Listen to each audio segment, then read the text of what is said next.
Welcome to Anchors in Time. My name's Rachel and today is Barbie's birthday, and while I don't actually own a Barbie doll, I do have the Barbie Monster High crossover doll Frankie Stein, so we're going to unbox her, have a little look and talk about how Barbie almost never came to be. So in the early 1950s there was a woman called Ruth Handler, and she was married to Elliot Handler, who was a co-founder of the toy company Mattel, and she noticed that her daughter Barbara liked to play with paper dolls that were imitation grown-ups, and she liked to do things like pretend to go to work and shop and things like that with these dolls.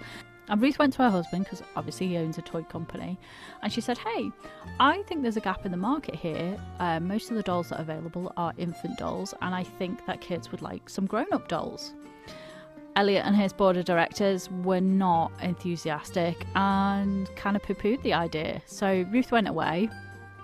It sat in her brain for a little bit, and then in 1956 she and her children took a trip to Switzerland, and while in Hamburg she spotted the Build Lily.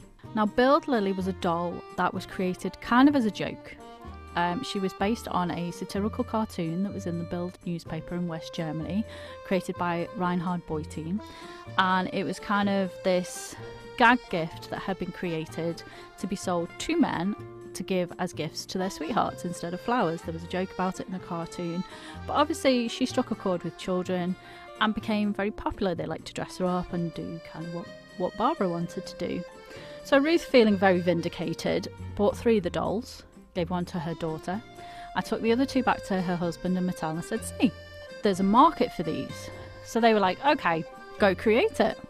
So she went off with a guy called Jack Ryan, who was like an inventor, designer kind of guy, and they redesigned the doll to be very similar but more in the vein of what Ruth was thinking, and they released her on March 9th, 1959 at the American International Toy Fair in New York, and the rest, as they say, is history.